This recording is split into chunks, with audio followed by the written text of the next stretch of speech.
সুপ্রিয় দর্শক বন্ধুরা, আসসালামু আলাইকুম। সবাই কেমন আছেন? আশা করি যে যেখান থেকে দেখছেন সবাই অনেক অনেক ভালো আছেন। দর্শক বন্ধুরা, কিছুদিন আগে কিন্তু চাইনিজ মার্কেটে লঞ্চ হয়েছে Oppo A97, আর এই ফোনটি খুবই তাড়াতাড়ি বাংলাদেশের মার্কেটেও আসতে যাচ্ছে। আর চাইনিজ মার্কেটে এই ফোনটির বেস ভেরিয়েন্টের প্রাইস রাখা হয়েছে 1999 ইয়েন। ফোনটির হাইলাইটেড বিষয় হচ্ছে এই ফোনে থাকছে MediaTek Dimensity 810 চিপসেট এবং এছাড়াও থাকছে 50 মেগাপিক্সেলের ক্যামেরা। আর ফোনটি দেখতেও কিন্তু ওভারঅল খুবই সুন্দর। সো সবকিছু মিলেই ফোনটি আসলে কেমন হবে এবং বাংলাদেশের মার্কেটে এই ফোনটি আমরা কবে পাবো আর এর দামই বা কেমন হতে পারে, এই সবগুলো প্রশ্নেরই উত্তর থাকবে আজকের এই ভিডিওতে।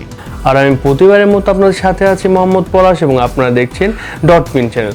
আপনারা যদি আমার চ্যানেলে নতুন সদস্য হয়ে থাকেন তাহলে কিন্তু অবশ্যই সাবস্ক্রাইব করে পাশের যে বাটনটা দেখতে পাচ্ছেন সেখানে প্রেস করে দিবেন, কেননা যেন আমি নতুন কোনো ভিডিও ছাড়ার সাথে সাথে আপনি প্রথম দেখতে পারেন। প্রথমে যদি ফোনটির ডিজাইন এবং বিল কোয়ালিটি নিয়ে কথা বলি, তাহলে ফোনটির ব্যাক সাইডে এবং ফ্রেমে থাকছে প্লাস্টিক, আর ব্যাক সাইডে থাকছে দুটি ক্যামেরা এবং একেবারে নিচে থেকে থাকছে Oppo ব্র্যান্ডিং। Oppo এই ফোনটিকে যথেষ্ট লাইট ওয়েট করার চেষ্টা করেছে। Oppo এই ফোনটির ওজন করা হয়েছে 188 গ্রাম, তবে থিকনেস করা হয়েছে 7.9 মিলিমিটার। এর কারণে এক হাতে ফোনটি লং টাইম ইজিলি ব্যবহার করতে পারবেন। এছাড়া পোর্টস বাটন হিসেবে এই ফোনটিতে আপনারা সব ধরনের পোর্টস বাটনও পেয়ে যাচ্ছেন, যেমন 3.5 millimetre headphone jack, type C slot ইত্যাদি। আর এছাড়া এখানে সিম কার্ডের পাশাপাশি মাইক্রো এসডি কার্ড ব্যবহার করার সুযোগ পেয়ে যাচ্ছেন। তবে আপনারা এই ফোনটি সামনে আসলে আপনারা পেয়ে যাচ্ছেন একটি ফুল ভিউ ডিসপ্লে, যার ঠিক উপরের অংশে ইউশেপ কিংবা ওয়াটারড্রপের মাধ্যমে বসানো রয়েছে সেলফি ক্যামেরাটি। এই বিষয়টি কিন্তু একটু খারাপ লেগেছে। প্রাইস পয়েন্ট অনুযায়ী অবশ্যই এই ফোনটিতে পাঞ্চলের মাধ্যমে সেলফি ক্যামেরা ব্যবহার করা উচিত ছিল, সেক্ষেত্রে ফোনটি কিন্তু সামনে থেকে দেখলে আরো বেশি ভালো লাগতো। আর এই ফোনটিতে ব্যবহার করা হয়েছে সাইড মাউন্টেন ফিঙ্গারপ্রিন্ট সেন্সর,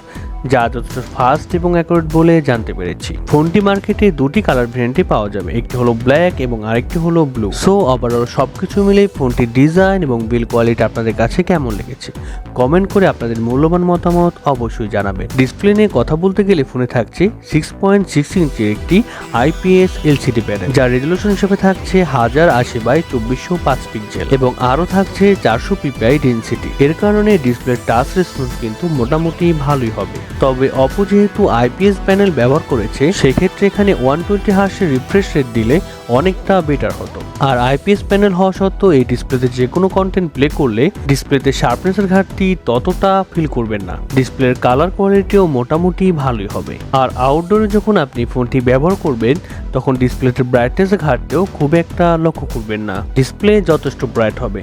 তবে Oppo এখানে ডিসপ্লে সেকশনে আরেকটু নজর দেওয়া উচিত ছিল। প্রাইস পয়েন্ট অনুযায়ী অবশ্যই অ্যামোলেড ডিসপ্লে ব্যবহার করা প্রয়োজন ছিল, আর সাথে রাখা উচিত ছিল 120 হার্টজের রিফ্রেশ রেট। ফোনটির সফটওয়্যার এবং পারফরমেন্স নিয়ে যদি আমরা কথা বলি, তাহলে ফোনে থাকছে Android 12, যার ব্যাকএন্ডে থাকছে ColorOS 12।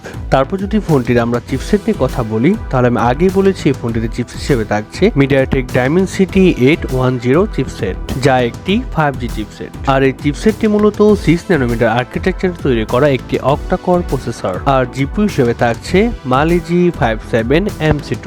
দর্শক বন্ধুরা, MediaTek Dimensity 810 এই চিপসেটটা কিন্তু যথেষ্ট ভালো একটি চিপসেট এবং যথেষ্ট পাওয়ার এফিশিয়েন্ট। এই চিপসেটটি থাকার কারণে ফোনটিতে কিন্তু আপনারা ব্যাটারি ব্যাকআপ ভালোই পাবেন। আর এছাড়া যখন আমাদের 5G অ্যাভেলেবেল হবে তখন কিন্তু এই ফোনটিতে আমরা বেটার কানেক্টিভিটিও পেয়ে যাব। আর Mali G57 এই জিপিইউটা থাকার কারণে এই ফোনটিতে যে কোনো হাই লেভেলের গেম মিডিয়াম সেটিংয়ে খুব স্মুথলি খেলতে পারবেন। মিডিয়াম সেটিংয়ে গেম খেলার সময় কোনো ধরনের ল্যাগ বা ফ্রেম ড্রপ অবশ্যই লক্ষ্য করবেন না, কিন্তু হাই গ্রাফিক সেটিংয়ে কিন্তু এই ফোনটিতে যে কোনো হাই লেভেলের গেম ল্যাগ বা ফ্রেম ড্রপ অবশ্যই লক্ষ্য করবেন। কিন্তু মাল্টিটাস্কিং সহ ভিডিও এডিটিং এর মতো কাজগুলো কিন্তু খুব স্মুথলি করতে পারবেন। চাইনিজ মার্কেটে ফোনটি শুধুমাত্র একটি ভেরিয়েন্টই লঞ্চ হয়েছে, 12GB RAM 256GB ROM, যার স্টোরেজ টাইপ হিসেবে থাকছে UFS 2.2 এবং র্যাম টাইপ হিসেবে থাকছে LPDDR4X, একেবারেই 12GB RAM।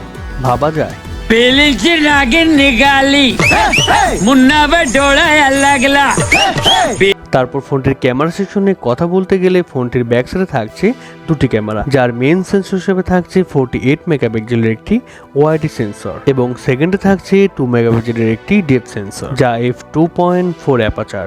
আর ব্যাক ক্যামেরার ফিচার হিসেবে থাকছে এলইডি ফ্ল্যাশ, এইচডিআর, প্যানোরামা। আর ব্যাক ক্যামেরা দিয়ে আপনারা শুধুমাত্র 1080p দিয়েই শুট করতে পারছেন। আর ফোনটিতে সেলফি ক্যামেরা হিসেবে থাকছে 12 মেগাপিক্সেলের একটি সেলফি ক্যামেরা।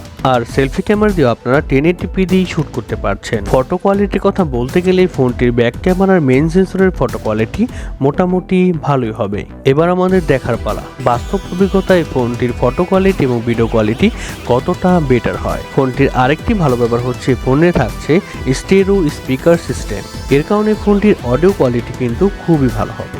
ফোনটির ব্যাটারি এবং চার্জার নিয়ে কথা বলতে গেলে ফোনে থাকছে 5000 mAh এর একটি ব্যাটারি। আর এই ফোনটিকে চার্জ করার জন্য থাকছে 33 ওয়াটের একটি চার্জার। আর আমি আগেই বলেছি ফোনটিতে যেহেতু পাওয়ার এফিশিয়েন্ট একটি চিপসেট ব্যবহার করা হয়েছে, তাই ফোনটিতে ব্যাটারি ব্যাকআপ খুবই ভালো পাবেন। একদিনের ব্যাটারি ব্যাকআপ খুব ভালোভাবে পেয়ে যাবেন। তবে আপনি যদি হেভি ইউজার হন এবং আপনি যদি গেমিং করেন তাহলে কিন্তু বিষয়টি পুরোপুরি আলাদা। আর এছাড়াও এই ফোনটিতে ওয়াইফাই, ব্লুটুথ, জিপিএস এর মতো আরো অনেক ধরনের ফিচার্স পেয়ে যাচ্ছেন। এবারে কথা হচ্ছে বাংলাদেশের মার্কেটে ফোনটি আসলে কবে আসবে। দর্শক বন্ধুরা, বাংলাদেশের মার্কেটে ফোনটি আগামী মাসের মধ্যেই আসতে পারে। আর দেশের বাজারে ফোনটির প্রাইস হতে পারে 28 থেকে 30,000 টাকা। আর এরকম প্রাইস পয়েন্টে এই ফোনটি আমাদের অফার করছে 5G চিপসেট, অর্থাৎ 5G ফোন। তাছাড়া ডিসপ্লে সেকশন, ক্যামেরা সেকশন সবই থাকছে অ্যাভারেজ। সো আমার মনে হয় আপনারা যদি এরকম প্রাইস পয়েন্টে অপর একটি ফোন নিতে চান সেক্ষেত্রে এই ফোনটির জন্য ওয়েট করতে পারেন।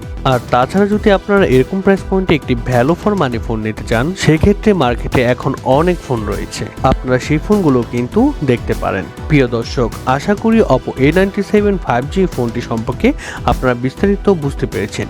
তারপর যদি কোনো ফোন সম্পর্কিত আপনাদের প্রশ্ন থেকে থাকে তাহলে কমেন্ট বক্সে কমেন্ট করতে পারেন, কিংবা আমার সোশ্যাল অ্যাকাউন্টের লিঙ্কগুলো দেওয়া রয়েছে, সেখান থেকে আমার সাথে সরাসরি যোগাযোগ করতে পারেন। তো ভিডিওটি যদি ভালো লেগে থাকে তাহলে কিন্তু অবশ্যই একটি লাইক করে দেবেন এবং ভিডিওটি কেমন লাগলো কমেন্ট করে জানাতে কিন্তু ভুলবেন না। এবং আপনি যদি এখন আমার চ্যানেলটি সাবস্ক্রাইব না করে থাকেন তাহলে কিন্তু অবশ্যই সাবস্ক্রাইব বাটনে ক্লিক করে অল বাটনে প্রেস করে দেবেন। তাহলে আজকের মতো এই পর্যন্ত, দেখা হবে নতুন কোনো ভিডিও নিয়ে। তাহলে সেই পর্যন্ত ভালো থাকুন, সুস্থ থাকুন, আল্লাহ হাফেজ, ধন্যবাদ।